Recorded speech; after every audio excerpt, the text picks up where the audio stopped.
Emmanuel est avec. Sa présence est là. Et nous voulons honorer sa présence.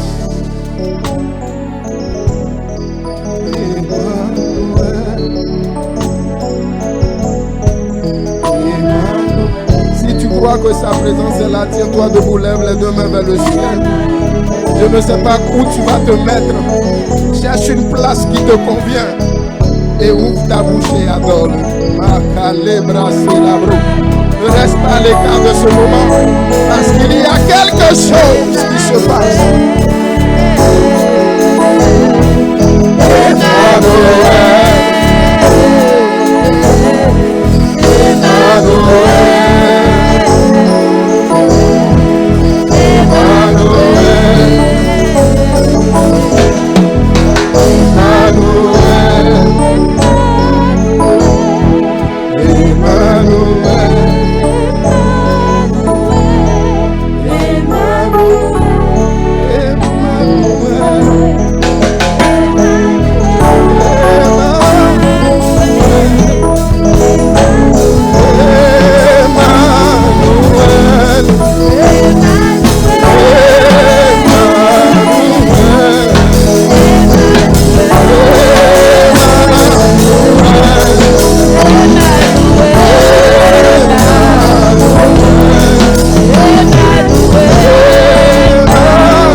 Seigneur.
rien.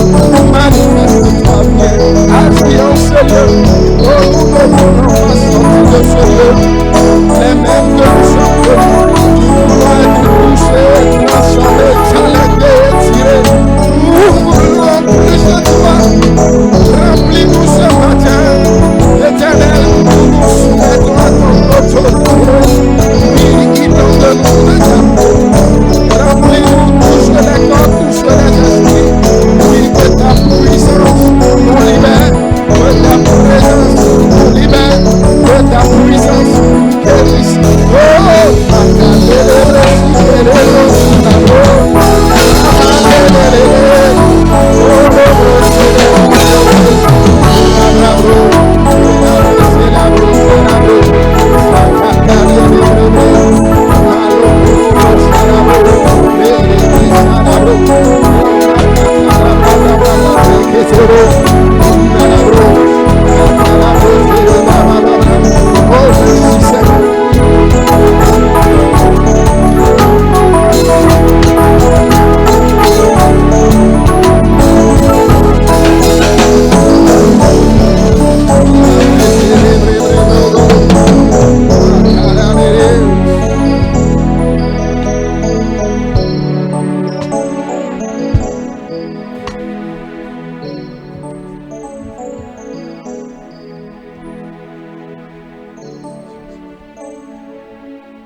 Ouvre les écluses des cieux, que ta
Ouvre les écluses des cieux. Que ta pluie tombe.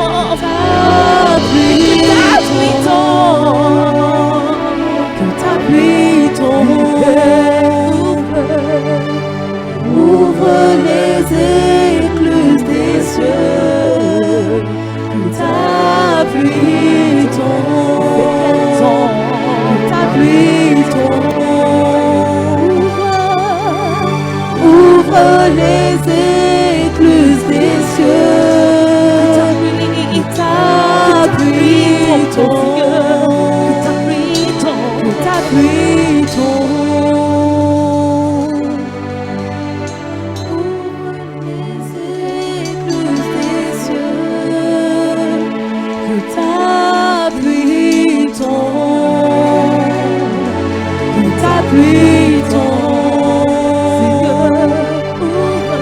Ouvre les écluses des cieux.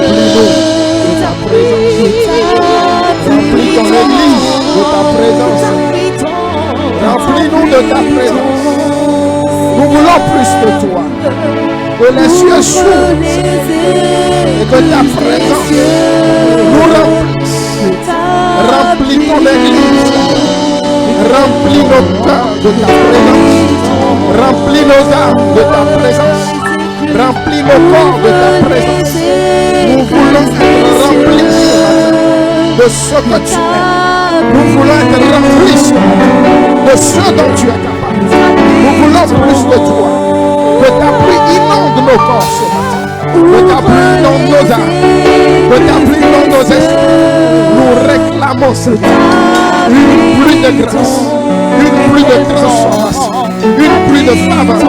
Saint-Esprit de Dieu, ton église s'attend à toi. Tes enfants crient à Dieu. Descends et agis dans les vents. Descends et touche les corps.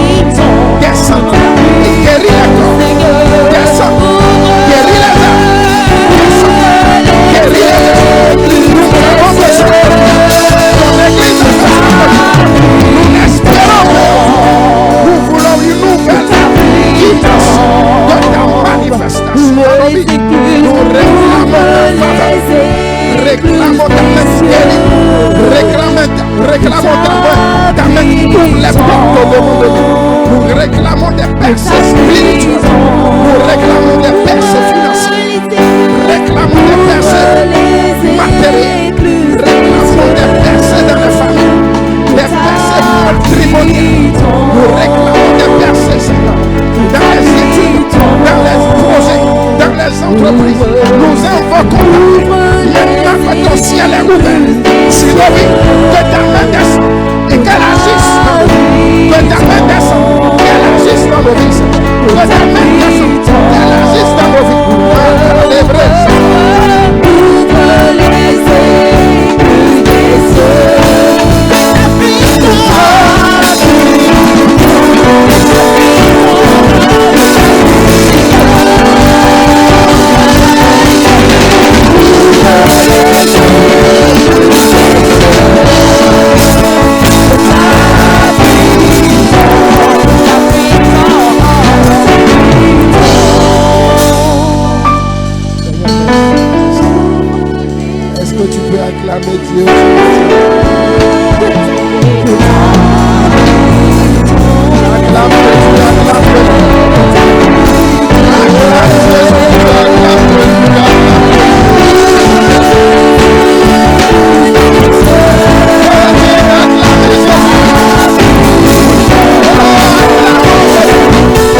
peut-être une exception.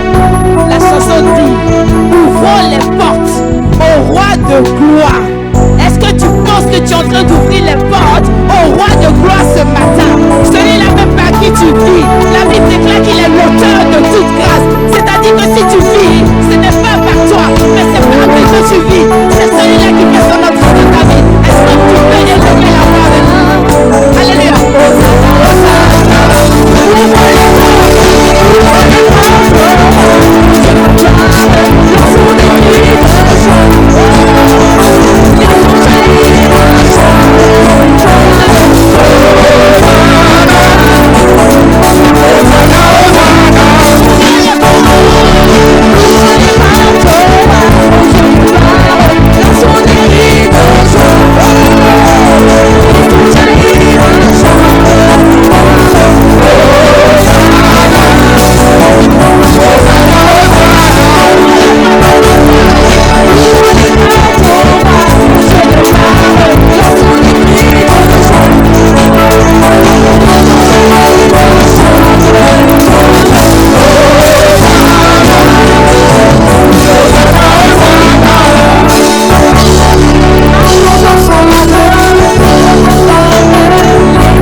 Voisin, Dieu me fait du bien.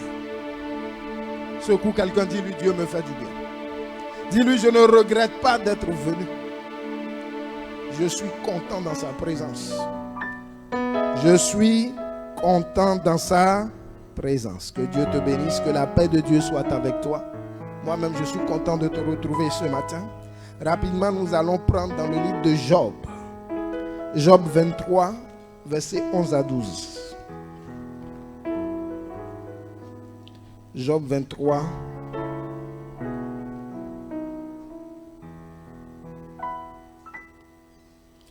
Job 23, verset 11 à 12. Est-ce que tu peux te tenir debout? Nous allons lire ensemble. Quand je dis 1, 2, 3, nous lisons ensemble. Nous nous tenons debout pour honorer Dieu au travers de sa parole. 1, 2, 3, lisons ensemble. Mon pied s'est attaché à ses pas.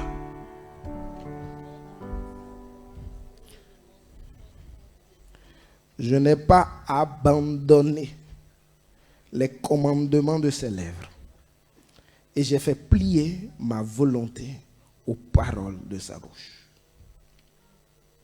Tout le monde a trouvé? On va encore lire une dernière fois, voire même une troisième fois. Donc on a lu une première fois, il nous reste encore 2 fois. 1, 2, 3. Mon pied s'est attaché à ses pas. J'ai gardé sa voix. Je ne m'en suis point détourné. Je n'ai pas abandonné les commandements de ses lèvres. J'ai fait plier.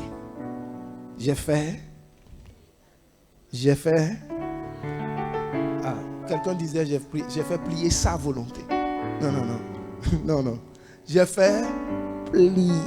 Fais avec moi.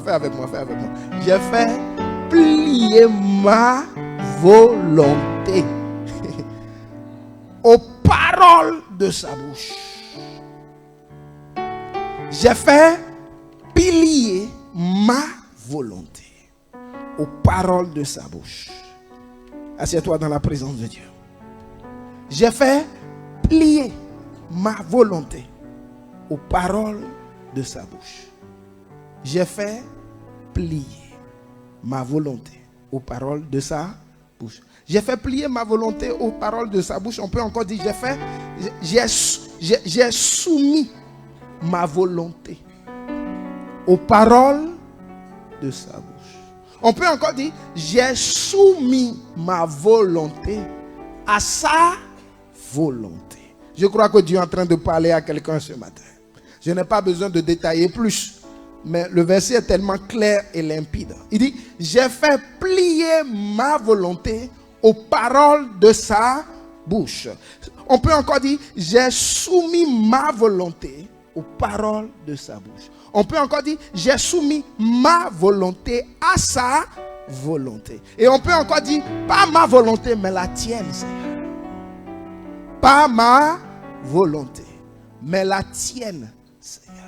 Quelqu'un prie avec moi, dit avec moi, oh Seigneur, donne-moi de te soumettre ma volonté. Dis avec moi, Seigneur, j'ai mes plans et tu as tes plans pour moi. Dis avec moi, j'ai mes plans pour moi et toi tu as tes plans pour moi. Ça fait que pour moi-même, il y a deux plans différents. Il y a mes plans pour moi-même et il y a tes plans pour moi. Dis avec moi, oh Seigneur, j'ai deux plans. Je suis confronté à deux plans dans ma vie. Mes propres plans pour moi et tes plans pour moi. Alors ce matin, je viens devant ton trône pour dire, Seigneur, tu as gagné. Je me soumets à tes plans pour ma vie. Je me soumets à tes plans pour ma vie. Je me soumets à tes plans pour ma vie. Dans le nom de Jésus, j'ai prié. Amen. Si quelqu'un est prêt à soumettre ta volonté à sa volonté, à la volonté de Dieu. Je dis, si quelqu'un est prêt à soumettre ses plans que lui, il avait déjà décidé pour sa vie au plan de Dieu, alors acclame Dieu, bas les mains et acclame Dieu ce matin. Les mains que tu es en train de battre, c'est comme une prière que tu es en train de faire à Dieu.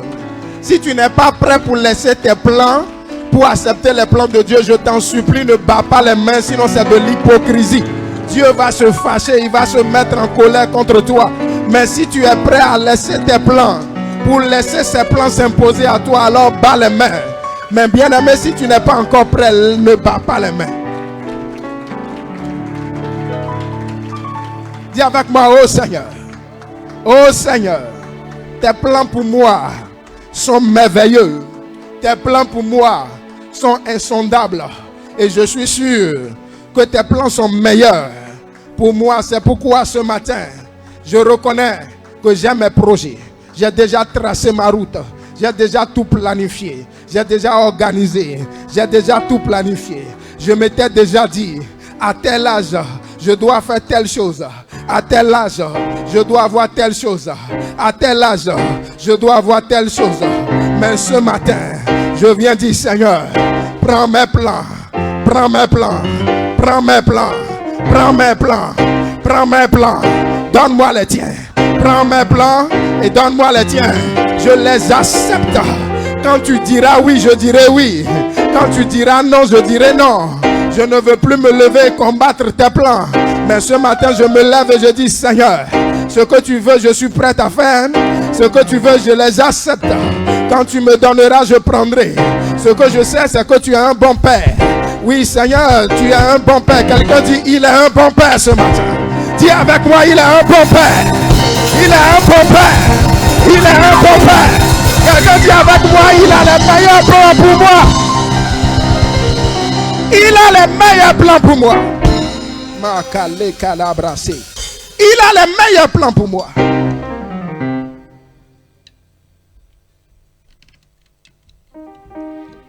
J'ai fait plier ma volonté aux paroles de sa bouche. J'ai fait plier ma volonté aux paroles de sa bouche. À 30 ans, je m'étais dit que je devais être marié, avoir 2 enfants, avoir ma voiture, avoir mon travail, avoir ma maison ici en Europe, avoir ma maison de vacances en Afrique. À 30 ans, je m'étais dit que j'allais pouvoir voyager chaque année avec mon mari, avec mes enfants. On ira faire le tour du monde. À 30 ans, je m'étais dit que avant que je fête mes 30 ans, non, je dois au moins visiter le Brésil, ne serait-ce que le Brésil, une seule fois, Rio de Janeiro. Je m'étais fait ce projet-là, qu'à 30 ans au moins, même ça seulement, j'allais faire. Mais bien aimé, c'est ce que tu t'es dit, mais aujourd'hui là, tu as déjà 30 ans. Qu'est-ce que tu as fait de ce que tu as dit? Dis-moi ce que tu as fait de ce que tu as dit. La Bible dit nos voix ne sont pas ses voix. Ses voix sont complètement différentes de nos voix. Ce matin, je viens dire à quelqu'un que une des clés pour avoir accès à la présence de Dieu, c'est l'obéissance. Une des clés pour avoir accès à la présence de Dieu s'appelle l'obéissance. Vous savez, des fois dans la vie, ce que Dieu veut pour vous est complètement opposé à ce que vous voulez pour vous-même. Mais vous devez comprendre que vous ne vous êtes pas créé, mais que celui qui vous a créé a les meilleurs projets pour vous. Là, on est dans quel contexte? Job est en train de parler. C'est Job qui parle. Il dit, écoutez, regardez le verset 1. Il dit, mon pied s'est attaché à ses pieds. C'est Job qui parle. Et là, quand il est en train de parler, c'est quand Dieu l'a frappé. Dieu l'a déjà frappé. Regardez, un homme intègre. La Bible dit que Dieu n'a pas trouvé comme lui sur la terre. Il était intègre et droit. Dieu même faisait des éloges à son sujet au devant de tous les esprits. Mais malgré ça, Dieu même donne l'autorisation qu'on le frappe. Et pendant qu'il a été frappé par le diable, il dit, mon pied s'est attaché au pied de Dieu. Il dit, j'ai gardé les voies de Dieu. Il dit, je ne me suis point détourné des voies de Dieu. Il dit, je n'ai pas abandonné les commandements qui sortent des lèvres de Dieu. Il dit, à ce Dieu-là, j'ai fait plier ma volonté. À ce Dieu-là, j'ai fait plier ma volonté. Mais malgré tout ce que j'ai fait, moi Job, malgré tout ce que je viens de vous dire, je vous ai dit que j'ai attaché mes pieds à ses pieds. Je vous ai dit que j'ai gardé ses voies. Je vous ai dit que j'ai gardé ses commandements. Mais ce Dieu-là, malgré tout ce que j'ai fait là, il n'a pas regardé à ça. Mais il m'a laissé quand même être frappé.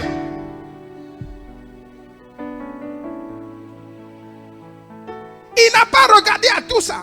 Mais il m'a laissé quand même être frappé. Je veux répondre à quelqu'un qui dit, mais Dieu même est où quand la situation est arrivée? Je veux dire à quelqu'un qui dit à Dieu, mais tu es où? Tu ne vois pas tout ce que je fais pour toi. Oh Seigneur, tu es où? Je suis le premier à venir à l'église, je suis le dernier à repartir, je suis le premier à balayer. Mais malgré tout cela, tu as permis que cette situation arrive sur mon chemin. Je viens dire à quelqu'un que c'est à toi que cette situation doit arriver. Elle ne vient pas pour te tuer, elle vient te catapulter. Oh makaleke labrosi les bras sikete. Je suis en train de dire à quelqu'un de la part de Dieu que les mauvaises situations viennent vers les gens qui sont intègres et droits et justes, pas pour les tuer mais pour les propulser dans la maison de la deuxième gloire. Elle ne te tuera pas. Ce que tu es en train de traverser, dis avec moi, elle ne me tuera pas. Je suis en train de dire à quelqu'un, cette situation n'est pas pour la mort, elle est pour la gloire de Dieu. Laisse tes ennemis parler, laisse tes ennemis se moquer de toi. Laisse ton nom être la risée des hommes. Je dis, laisse ton visage tomber par terre. Laisse ton ego être bafoué. Je dis à quelqu'un, laisse ta vie être foulée à terre. Mais quand l'heure va sonner dans le ciel, je dis, quelqu'un se lève, lève-toi, mets-toi sur tes deux pieds et dis avec moi, quand l'heure va sonner dans le ciel. Oh! Je dis, quand l'heure va sonner dans le ciel. Oh! Dis à quelqu'un, quand mon heure va sonner dans le ciel. Quand mon âme va sonner dans le ciel. Je dis, quand ton âme va sonner dans le ciel, ce que tes yeux n'ont jamais vu, tu vas expérimenter cela. Je dis, ce que tu n'as jamais imaginé, tu vas le vivre. Je dis, quand ton âme va sonner dans le ciel, ceux-là qui parlaient de toi, ceux-là qui se moquaient de toi, ceux-là dont tu étais la risée, je dis, ceux-là qui bafouaient ton Dieu, ils viendront témoigner que ton Dieu est réel, que ton Dieu est vivant. Ils viendront témoigner que le Dieu que tu pries ne donne le sommeil. Je dis à quelqu'un, supporte ce qui se passe actuellement. Je dis à quelqu'un, supporte. C'est juste pour un temps. Je dis à quelqu'un, ce n'est que pour un petit temps. Après la douleur, vient la joie. Je suis en train de dire à quelqu'un, tu es sur la table d'accouchement et tu es en train d'accoucher de ta prochaine gloire. Je dis à quelqu'un que tu es sur la table d'accouchement et tu es en train d'enfanter. Tu es en train d'accoucher de ta prochaine gloire. Je n'ai jamais vu un accouchement sans douleur. C'est pourquoi maintenant tu as mal. C'est pourquoi maintenant ton nom est calomnié. Mais le soleil se lèvera. Je dis, ton soleil se lèvera. Ton étoile brillera. Et elle brillera. Parce que ton Dieu ne dort ni ne sommeille. Joseph a subi beaucoup de choses. Il a subi beaucoup de choses. Mais la Bible dit, il s'est levé un bon matin. La Bible dit, il a dormi. Et le lendemain, il s'est réveillé au palais. Je dis à quelqu'un, tu dormiras. Et le lendemain, on t'appellera. Je suis en train de prophétiser sur la vie de quelqu'un. Je dis, tu dormiras. Et le lendemain, tu recevras un coup de fil qui va changer ta vie, qui va changer ta destinée, qui va enlever la honte. Je dis à quelqu'un, un seul coup de fil va bousculer ta vie. Je suis en train de dire à quelqu'un que Dieu donnera des ordres à quelqu'un à ton sujet. L'Éternel donnera des ordres à quelqu'un à ton sujet. Tu trouveras grâce auprès de quelqu'un sur cette terre des hommes. Quand ton heure sonnera dans le ciel, je dis, il sonnera. Ton heure sonnera.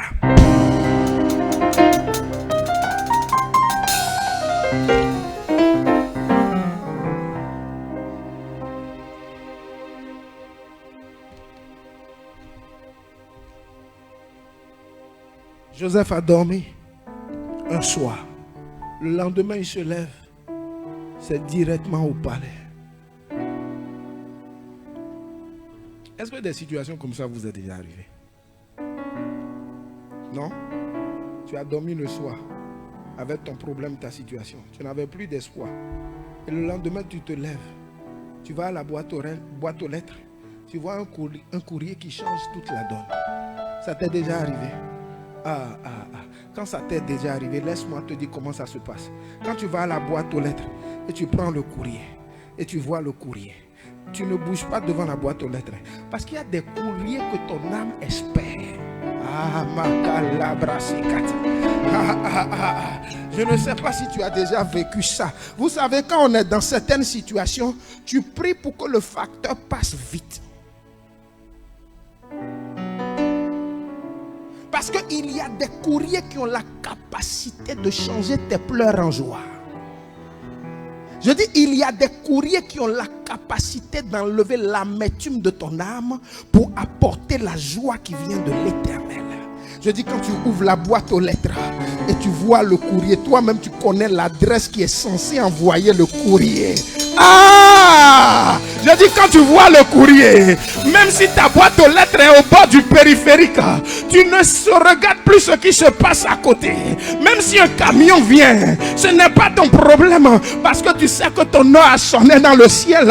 Tu ouvres le courrier et tu te mets à genoux. Tu dis, Seigneur, on dirait que mon Dieu n'est pas mort, il est ressuscité, parce que voilà le courrier que ton âme espérait. Cela arrive à quelqu'un ce matin. Je dis, acclame Dieu, cela t'arrive. Cela arrive à quelqu'un ce matin. Tu reçois un courrier qui changera la donne. Tu reçois un courrier qui changera la donne. Tu reçois un courrier qui changera le cours de ta destinée. Dis avec moi, je la reçois. Je la possède et je la saisis. Vous savez, il y a des choses, quand ça ne vous est jamais arrivé, vous ne pouvez pas ressentir quelle est la joie que ça procure. Il y a des choses, quand vous n'avez jamais vécu, non, tu ne peux pas en parler. Quand tu as passé 3 mois à pleurer, gémir, jeûner, prier, à un moment donné même, toi-même tu as perdu l'espoir. Des fois même, le Saint-Esprit te parle pour augmenter ta foi. Tu sais que c'est le Saint-Esprit, hein? Mais tu rigoles comme Sarah a rigolé. Et tu connais l'histoire de Sarah. Les anges ont dit l'année prochaine à la même époque, elle va accoucher. Elle dit, elle a souri. Elle dit, le sourire là, c'est une phrase. Hein. Vous savez, ce n'est pas tout qu'on dit avec phrase. Il y a des choses quand on fait là, ça parle déjà. Son sourire là vous disait, pardonnez, ne me blaguez pas. Toi, mais quand tu pries, tu as prié seulement. Tu es dans la présence de Dieu. Hein. Le Saint-Esprit dit, il te dit, c'est que tu reçois clair. Il dit, Dieu va faire. Et que toi-même, tu rigoles. Le Saint-Esprit connaît la signification de ce rire là. Il voit que c'est un manque de foi. Mais dans la miséricorde de Dieu, il te surprend quand même. Quand ça t'arrive, je dis à quelqu'un, quand ça t'arrive, tu ne sais pas où donner de la tête. Tu ne sais pas.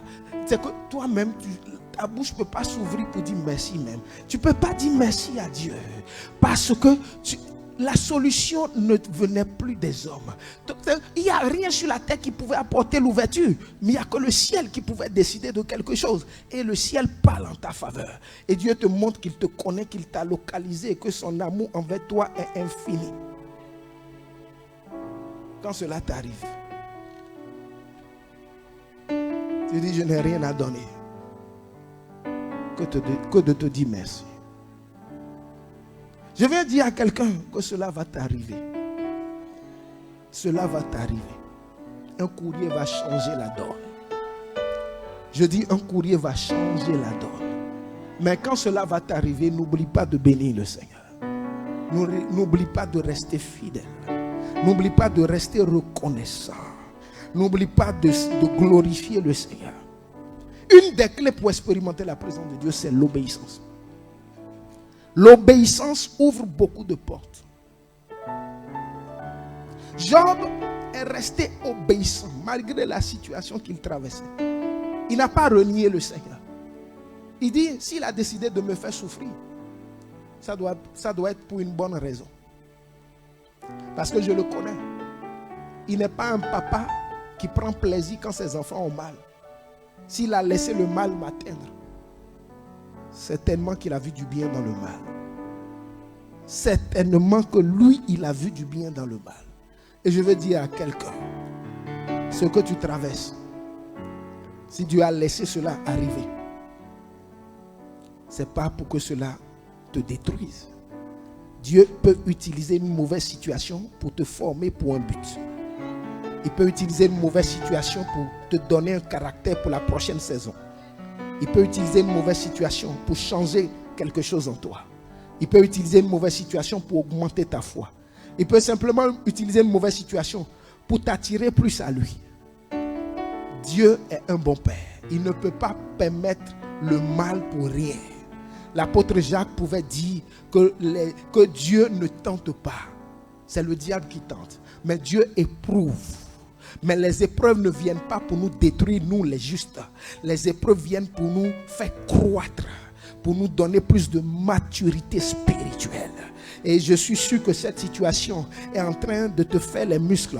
Cette situation est en train de faire de toi un Malabar spirituel. Cette situation est en train de faire de toi un Goliath spirituel dans le bon sens. Parce que à cause de cette situation, mon frère, ma soeur, tu n'as pas le choix que de prier. Si tout allait bien, tu n'allais pas prier. On se connaît. Donc des fois, Dieu envoie des petites situations pour nous réveiller en prière. Est-ce que Dieu te fait du bien? Dis à ton frère, touche quelqu'un, dis-lui, sois obéissant. Sois obéissant. Sois obéissant. Vous savez ce que l'obéissance, c'est quelque chose de très primordial avec Dieu.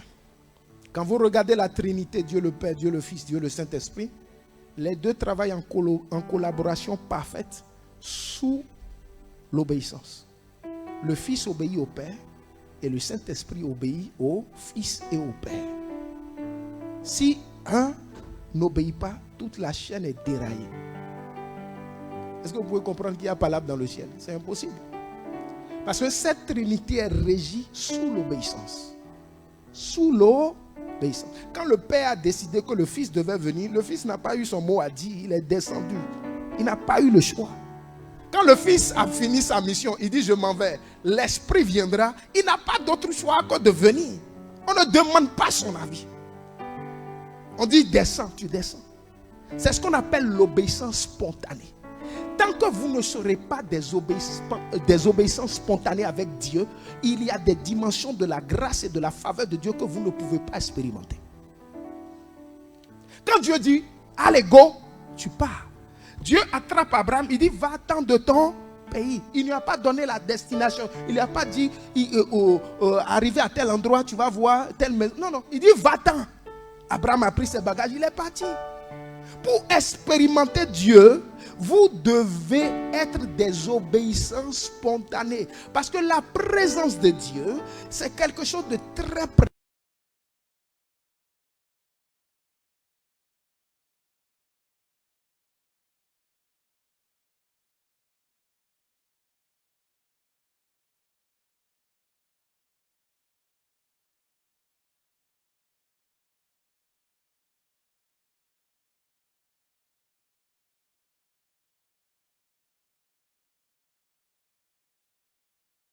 La résistance ou la désobéissance vous éloigne de la présence de Dieu.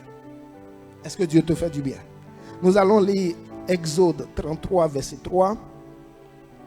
Il est écrit, monte vers ce pays où coule le lait et le miel. Mais je ne monterai point au milieu de toi. C'est Dieu qui parle. Dieu dit, montez vers le pays où coule le lait et le miel. Mais moi, Dieu, je ne monterai pas au milieu de vous. De peur que je ne vous consume en chemin. Car vous êtes un peuple au cou raide.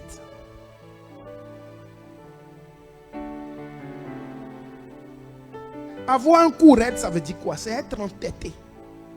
Vous comprenez? Être entêté. Le peuple d'Israël a montré à Dieu dans le désert qu'ils étaient entêtés. Tout ce que Dieu fait, c'est murmure. Tout ce que Dieu fait, murmure. Ils ont montré à Dieu qu'ils étaient entêtés. Et l'entêtement vous empêche d'expérimenter Dieu. Être entêté, tu crois que tu es en train de faire du mal à Dieu, ou tu crois que tu es en train de faire du mal aux autorités que Dieu a placées devant toi. Non, moi, je n'ai pas envie de faire, je ne fais pas. Ne fais pas. Tu vas rester au même point où tu es. Tu vas tourner. C'est ce qui est arrivé au peuple d'Israël dans le désert. Ils ont tourné pendant des années dans le désert. Là où ils devaient partir rapidement, ils ont fait des années, 40 ans dans le désert. À cause de quoi? De l'entêtement. Tu veux montrer aux gens que c'est toi qui as la décision finale. Tu veux montrer aux gens que c'est ce que toi tu as dit qu'on doit faire. Il faut continuer, mon frère, continue, ma soeur, continue. Si tu n'es pas fatigué de tourner en rond, continue seulement. Un jour, apprends à te soumettre à la voix de quelqu'un. Apprends un jour à ce qu'on puisse te dire, assieds-toi ici, et tu t'assieds. Là, Quand tu arrives à ça, c'est le début de la manifestation de la main de Dieu dans ta vie. Parce que si tu ne peux pas obéir aux hommes que tes yeux voient, c'est à Dieu que tu ne vois pas que tu vas obéir. Le peuple d'Israël était entêté, ils étaient assis dans l'entêtement. Tout ce que Dieu fait, il y a un souci. On leur donne à manger miraculeusement, ils murmurent quand même. Ils trouvent de l'eau, miraculeusement, ils murmurent quand même. Ils étaient tellement entêtés qu'ils ont fini par contaminer leur leader, Moïse. Ils étaient tellement entêtés que Moïse même a fini par être contaminé. Moïse arrive devant le rocher. Dieu lui dit, parle au rocher. Moïse frappe le rocher. C'est de l'entêtement. À cause de cette histoire, Moïse n'a pas pu rentrer dans Canaan. Dieu lui dit, ok, parce que je dois montrer que je suis le Dieu qui est avec toi. Je ne peux pas te foutre la honte devant le peuple. Donc l'eau va sortir quand même. Vous comprenez, non? Dieu dit, parle, l'eau va sortir. Lui, il frappe, l'eau sort quand même. Pourquoi? Parce que Dieu ne voulait pas défier son leadership. Donc Dieu fait sortir l'eau. Mais Dieu dit, parce que tu es resté entêté, ben, tu ne vas pas voir la grâce. Tu ne vas pas aller à Canaan. L'entêtement t'a fait rater beaucoup de choses. Je viens dire à quelqu'un, tu n'es pas en train de faire du mal à quelqu'un. Non, moi je n'aime pas telle décision qu'ils ont prise. Donc je vais me mettre à l'écart, je vais m'opposer à ça et je vais tout faire pour que ça ne passe pas. Tu n'es pas en train de faire du mal à quelqu'un, tu es en train de te faire du mal. Parce que pendant que tu es dans l'entêtement, tu es en train de perdre des grâces. Que ça soit dans ta maison, que ça soit au travail, que ça soit partout où tu passes, toi on te connaît, voilà. On te connaît comme quelqu'un qui est entêté. À la maison on ne peut pas te parler. Au travail, ton patron ne peut pas te parler. Partout où tu passes, tu as toujours un problème relationnel. Vous comprenez, non? Vous voyez? Problème relationnel.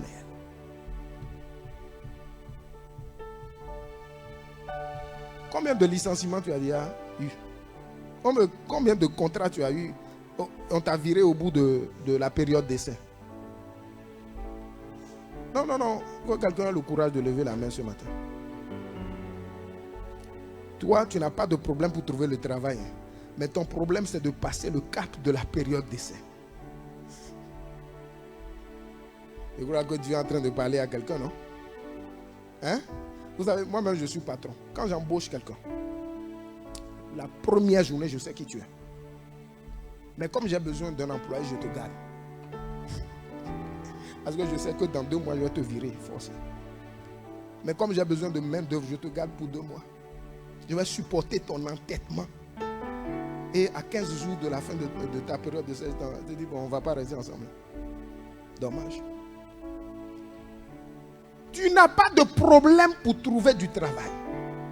Mais toi, tu as des soucis pour passer le cap de la période d'essai. Donc, il y a un problème. Ton problème, là, tu vas, des gens comme ça, là, ils ne vont pas reconnaître les erreurs. C'est ce qui m'énerve chez les chrétiens, ça. Ils ne reconnaissent pas les erreurs. Assumez une fois vos carences, vos erreurs. Là, on va encore dire que c'est sorcier. Hey, qu'est-ce que sorcier a fait là encore? Tous vos problèmes, c'est toujours les démons, les sorciers. Mon temps est parti, hein, vraiment. Mais on dirait que c'est maintenant que ça commence à devenir doux.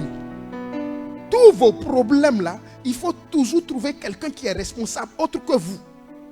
Les pauvres sorciers sont là-bas avec leurs problèmes. Dieu est en train de les chicoter correctement. Vous mettez encore vos problèmes sur eux. Tu as eu du travail. Dieu a ouvert la porte. La grâce t'a donné le travail. Toi, ça fait 4 entreprises dont on t'a viré dans une seule année. Assieds-toi à la maison. Pardon, il faut t'asseoir. Quand les gens disent qu'ils veulent du travail, il ne faut plus lever la main ici. Parce que comment on peut comprendre que tu as du travail? Mais ta bouche là, tu ne peux pas la fermer un jour. Premier jour de travail, on te dit un truc. Non, moi, ne me parle pas comme ça. Premier jour, toi, tu es rentré. Toi, tu es qui, on ne te parle pas comme ça? Mais il fallait rester chez toi à la maison. Ou tu crois que c'est l'entreprise de ton papa? C'est ça, c'est ce qu'on appelle l'entêtement, la désobéissance. Ou vous croyez que le fait d'avoir un fort caractère, vous croyez que c'est quelque chose de bien. Avoir un fort caractère là, c'est bien selon certaines situations. Mais il y a des situations où il faut mettre ton fort caractère en sommeil, en sourdine. Ça s'appelle de la sagesse. Mais toi, partout où tu parles, on doit savoir que toi, tu as la grande gueule. Ta bouche ne se ferme jamais. On va payer du scotch. On va coller sur ta bouche. Parce que toi, ton problème, ce n'est pas la prière. C'est apprendre à la fermer. Vous savez, on fatigue Dieu trop. Vous priez pour des situations qui ont besoin des solutions naturelles et physiques. Il y a des gens, on doit pincer leur bouche. Toi, tu n'as pas besoin de jeûner, prier, c'est pincer.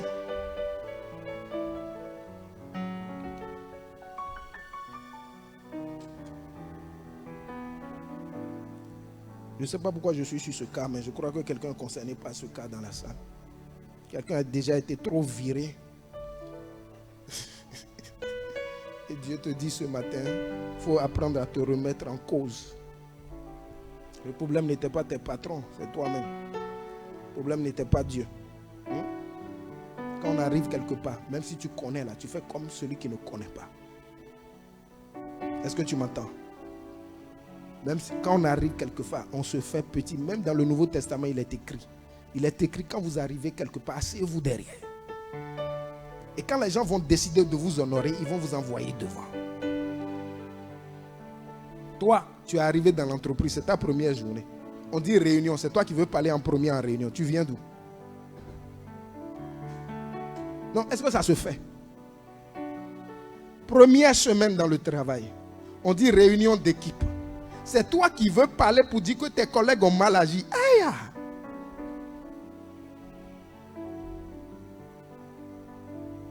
Attends, tu n'as même pas passé ta période. Tant que tu n'as pas passé le cap de la période d'essai, tu n'as pas un mot à dire. Tu es en observation. Tu regardes.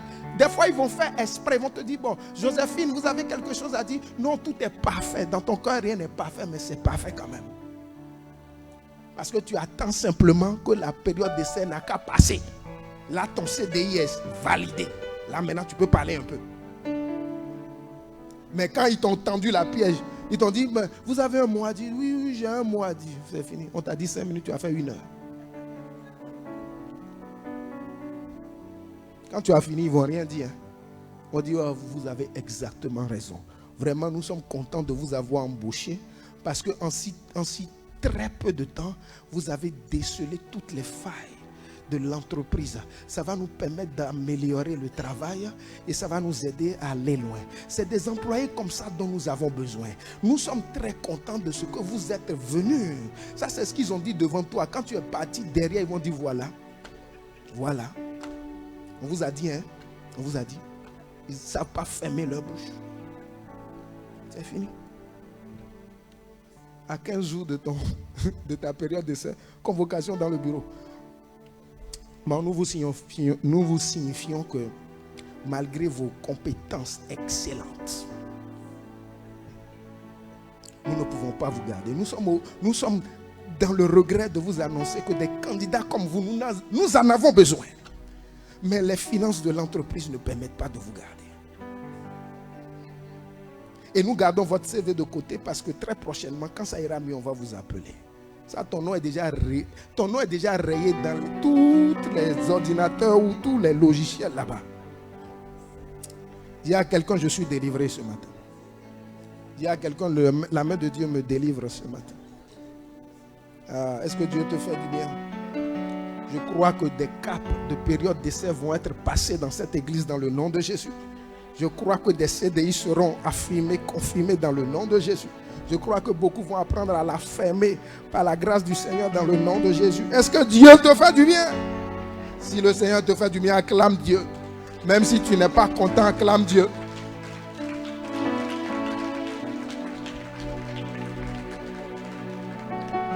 Que le Seigneur te bénisse, que la paix de Dieu soit avec toi. Tu ne peux pas résister à Dieu et résister aux hommes. Tu iras très vite si tu apprends à être obéissant. Vous savez, il y a ce qu'on appelle l'obéissance lente. Vous savez ce qu'on appelle l'obéissance lente? Dans le Nouveau Testament, on nous en parle même. La Bible dit, il y a un papa qui voulait sortir. Il dit à un de ses enfants, fais-moi telle chose. L'enfant dit, je ne fais pas. Je vous paraphrase, hein, parce que le temps est parti. Il prend le deuxième enfant et dit, fais-moi telle chose. Lui dit, je vais faire. À son retour, Celui qui a dit, il ne va pas faire, il a fait. Celui qui a dit, il va faire, lui, il n'a pas fait. Qui a été obéissant? Celui qui a dit, il n'allait pas faire, mais qu'il a fait. Mais ce n'est pas une bonne obéissance. C'est l'obéissance lente. Le mieux, c'est dit, je vais faire et tu fais. Tu comprends? C'est ça. Des fois, Dieu te dit, fais telle chose. Là, tu es assis. Hein? Le Seigneur tourne ton regard vers un bien-aimé. Et tu reçois clair dans ton âme. Dès que le culte finit, va l'embrasser. Mais comme c'est la personne que tu n'aimes pas, ça c'est un autre problème. On vient à l'église, toi tu as des gens que tu n'aimes pas dans la maison de Dieu. Pourquoi tu pries? Pourquoi tu viens même? Parce que maintenant, tu viens à l'église, il y a des clubs, des associations dans l'église, hein, que le Saint-Esprit vous délivre. Mais Dieu même sait faire. La personne que tu n'aimes pas, le Saint-Esprit tourne tes yeux réellement. Il dit quand le culte finit, dès que le monsieur là, le petit monsieur qui parle, dès qu'il dépose le micro, tu vas l'embrasser pour lui communiquer la joie de Dieu. Mais ça c'est pas fini. Hein. Tu vas encore prendre ton argent où tu as transpiré. Ton argent où tu as transpiré pour donner à celui que tu n'aimes pas. Et le montant n'est pas petit. Parce que Dieu même connaît, il sait comment il va te délivrer. Il te dit, le dernier billet qui te reste, il dit, quand tu l'embrasses là, tu glisses dans sa poche. Là, tu es cuit. Soit tu obéis et ta semaine qui va commencer est bénie. Soit tu n'obéis pas et ta semaine sera pourrie. Donc là, il y a deux cas. Soit tu es dans l'obéissance spontanée, tu fais. Soit il y a des bien-aimés, vous savez ce qu'ils font. Il ne va pas faire. Et le Saint-Esprit va le poursuivre jusqu'à la maison. Et le soir, comme il ne peut pas dormir, il va prendre son téléphone. Il va appeler le monsieur. Il va dire, tu sais, le Seigneur m'avait mis à cœur. Le Seigneur m'avait mis à cœur vraiment de te donner telle chose, mais j'ai oublié. Il n'a rien oublié. Rien. Il dit, j'ai oublié. Mais quand on va se voir dimanche prochain, il va te remettre. Dimanche prochain, il fait exprès, il ne vient pas. Et il va lutter comme ça avec le Saint-Esprit jusqu'à c'est dans 3 dimanches qu'il va bénir le frère. Ça, c'est l'obéissance lente. Donc, dis à quelqu'un, je suis délivré ce matin. Je suis délivré ce matin. Dans le nom de Jésus. Saint-Esprit, j'ai besoin de toi. Donne-moi de sortir de l'entêtement. Donne-moi d'être obéissant spontané. Donne-moi de ne plus être dans l'obéissance lente. Parce que je veux vivre la présence de Dieu. Je veux expérimenter la présence de Dieu. Élève la voix, prie Dieu. Élève la voix, prie Dieu. Élève la voix, prie Dieu. Élève la voix, prie Dieu. Élève la voix.